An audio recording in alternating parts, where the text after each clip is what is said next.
What was the biggest plot twist in your life? First story. Went traveling with my girlfriend of 4 years. Met an amazing person. All became best friends and traveled with each other for 4 months. Got matching tattoos as a souvenir of our amazing time. Plot twist. Girlfriend cheated on me with that person we had become best friends with every night in the last week, whilst I was in the same room, asleep. Found out through fixing her broken phone for her and the messages coming through. Edit. I think everyone is assuming I'm a dude. That's okay, but everyone is a female in this situation. Don't think that changes much, but thought it was worth a mention. Thanks so much to everyone for the support. It honestly means the world. If anyone ever needs to talk about the crappy cards life deals, I'm here to talk. Peace and love. Yeah, that sense of betrayal is literally so painful. I hope you're okay.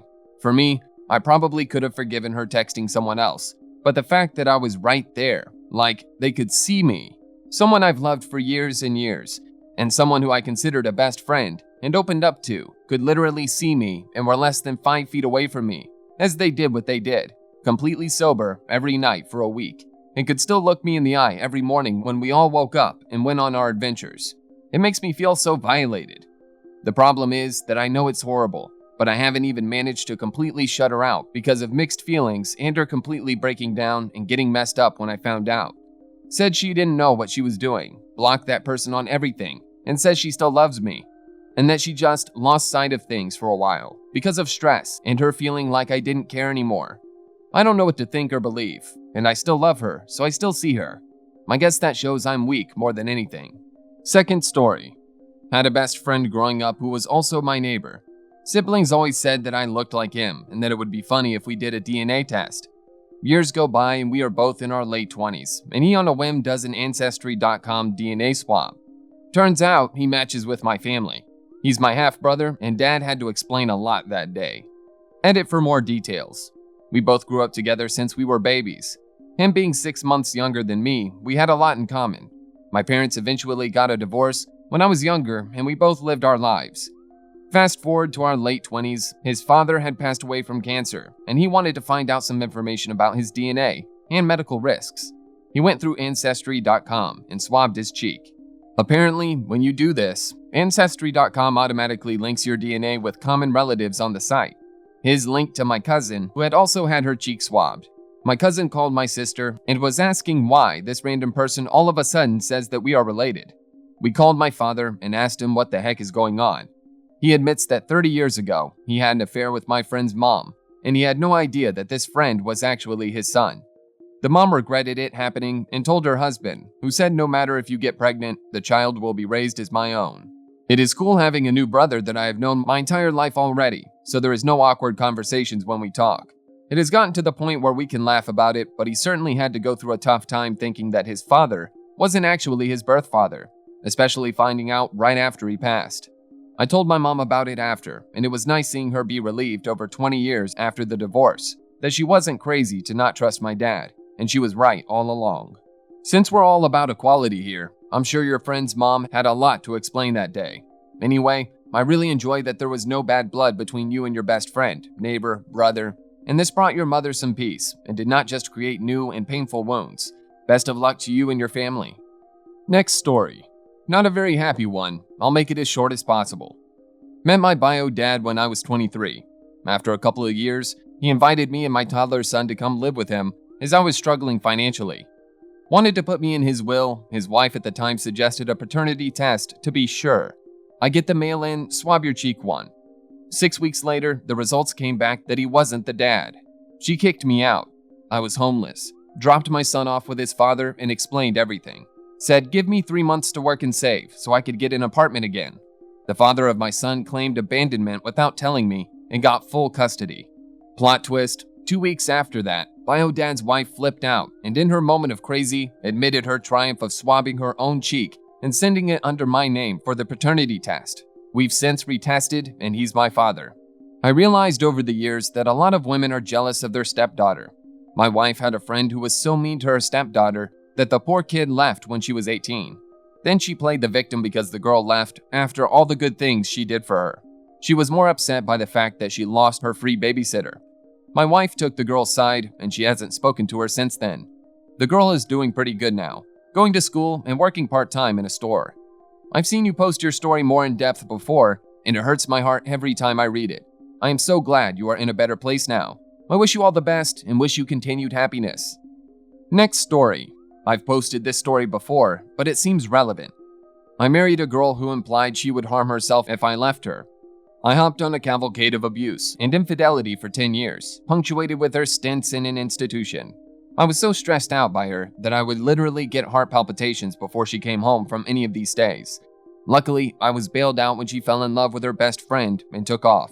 I filed for a divorce, which took another year, because my spiteful ex wanted to punish me by delaying her signature. Borderline personality disorder is not fun. There is a happy ending, however. The divorce finally went through, and I decided to take a little in-town vacation. I got a nice hotel room and treated myself to an elaborate dinner. When I had finished my fantastic meal, I gushed to the waiter that it was the best I'd ever eaten. She told me that the chef was available if I wanted to meet her. Being the Irish gabber that I am, I gladly accepted. A few minutes later, the chef came to my table, and we had what could only be described as a love-at-first-sight moment. I'm not even sure what we said to each other, if anything, at first. I asked if she was free after her shift, and we have been together ever since. I was 100% expecting your ex-wife to come out as the chef. Anyway, I'm so glad this worked out well for you.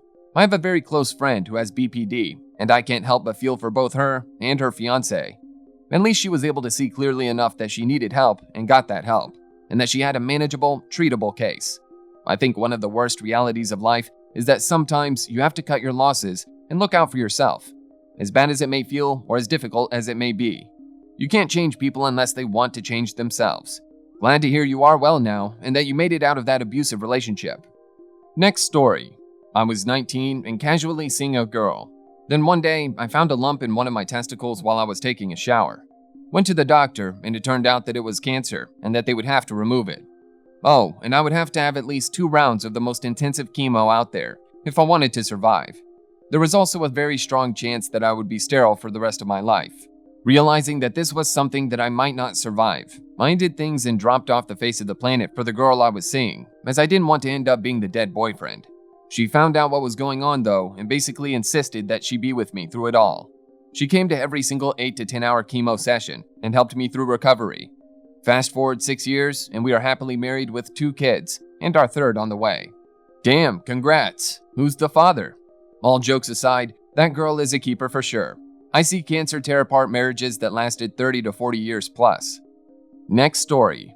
Meeting my husband totally changed my life. Before I met him, I kinda just submitted to the idea that I was gonna be the 40-year-old lady who worked at Dari Mart, always on the verge of poverty, and lived with 20 cats in an apartment, not fit for humans' habitation. I don't see what he saw in me at the time. I hadn't showered in a week, was wearing clothes full of holes, was smoking cheap cigs like a chimney, and hadn't brushed my teeth in like 3 days. Mind you, my husband comes from extreme wealth, so it's even more surprising that he thought I was worth talking to, much less worth hitting on. But we hit it off the moment we started talking, and for the first time in my life, I felt a little bit of hope for myself. I mean, this amazing guy was hitting on me. Maybe I wasn't so awful. Fast forward 3 years. We are now married. I have won the battle with my depression and anxiety. We live a humble but healthy life. He is about to start a rather lucrative career that he is excited about. We are about to get a dog, and generally have a normal and happy life.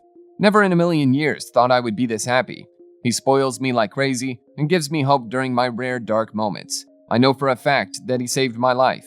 Definitely wishing you lots of luck. You've got this. But just to ask the real question here, what happened to the cats? Next story. My mom told me my dad didn't want anything to do with me. He lived about 5 minutes away from me my whole life, but always refused to see me when I was a kid. I got older and resentful, and around 13, I stopped trying to make contact. The only time I spent with him was when my mom randomly dropped me off at his house when I was about 14, so he could watch me for a few hours. I ended up painting his kitchen for him, and then when she came to pick me up, they hooked up loudly in the room next to me. Fast forward 17 years, and my mom gets drunk and proceeds to tell me that he's not even my father, hence why he wasn't on my birth certificate. She was apparently sleeping with numerous men at that time, and says my dad doesn't think I'm even his. Could have saved almost 2 decades of anger and hurt towards this man if she had just not told me that he was my dad. Wow, great twist. Think your dad's a deadbeat? Turns out your mom is. Please tell me she is out of your life, as she doesn't deserve your love. Next story. Married my high school sweetheart. It was a storybook love story. We supported each other. In our early 20s, we moved across the country with no plan at all. No jobs, no place to live, and it worked out. We eventually both got a master's degree. She became a licensed therapist. I got my MBA and got a good job at a hospital. We bought a house. Things were going great. She had a lump on her ovary. No problem, it was benign. Treatment was dependent on our plans to have kids. We had talked about having kids, but we were never in a hurry. We were in our early 30s at this point. We decided we would eventually like to have kids, so they surgically removed the bump and put her on hormone therapy. So here is the plot twist. Turns out she is bipolar, and the hormones kind of set her off. She gets completely psychotic and delusional and ends up hospitalized and out of touch with reality for about 6 months. I am with her the whole way. She eventually gets clear and is on medication that controls it. She is symptom-free for a year. Her psych doc chalks the event up to the hormone therapy and takes her off the meds. She is still fine. We get pregnant, we have the baby. One day she is nursing the baby and she tells me, "There are cameras in the lights." She has her second episode. I can't describe how horrible these episodes are. She is paranoid and delusional, and she thinks she is completely fine. She is treatment resistant and unwilling to go to the hospital. It's another hard 6 months before she finally comes out of it. Now she knows she is bipolar. She takes meds every day. Her biggest fear is that she will get sick in front of our daughter. She gets another job. I get a raise and an opportunity for a promotion if we move. We move. She is fine for 2 years. One day she is feeling off, so she goes to her doctor. This is the start of the third episode. So here is the other plot twist. We don't make it through this one. She gets violent. She quits her job, even though she is currently on disability. She drains the checking account. The third time she hits me, it's in front of the kid. She is so treatment resistant, I just need to protect myself and the kid, so I leave her. We were together for 20 years. We were supposed to grow old together. Now I'm a single dad, and after almost a year, she is finally coming out of it. So the next chapter of my life is starting with a custody battle. Something similar happened to one of my friends. Their 10-year marriage didn't survive the third episode. She became violent, refused treatment, destroyed her professional reputation, drove all her friends and relatives off by insulting and abusing them, started cheating with strangers, got in trouble with the police, and left my friend. Now she is a total wreck, cannot hold a job, nobody will hire her, spent all savings, lives alone in squalor. My buddy has no idea how to help her since she continues to refuse treatment. You made the right decision.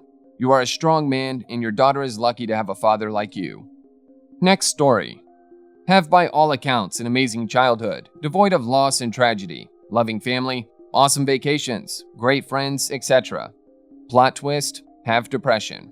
I've had a life that's been punctuated with, I'd say, an unusual amount of tragedy. House burned down when I was 14. Good friend passed when I was 21. Dad passed under similar circumstances 10 days later. Despite ironically assuring myself that it happening to one person I knew had no bearing on the probability of it happening again. Brother killed himself a year later after nasty decline into alcoholism and mental illness that consumed his whole adult life. And what really cripples me isn't the tragedies, but the day-to-day stuff people tell you to get over. The isolation and alienation of bullying and having no friends, constant failure, never learning from my mistakes, the vicious cycle of bad choices making you feel horrible, which makes you make more bad choices, etc. I even feel like a fraud talking about the ostensibly tragic things because I know they're not what really gets to me. The moral of my story is, don't let anyone tell you you need a neat little packaged up, easily digestible reason to feel horrible. Last story. Met my man online and started an online relationship after a really toxic relationship. Planned on moving me to where he's at in August, and all is well. We got pregnant in March when I went to visit him, so everything had to be sped up and I moved to him in May. 2 days after I got there, I miscarried. After about a month of applying for jobs at hundreds of places, I had one office call me back and is paying me almost twice what I expected, with benefits. We've been renting a room looking for places with no luck, expecting to be where we were at for another year. Then bam, we found a rent-to-own, $100 less than the monthly rent we expected. Very blessed, very happy.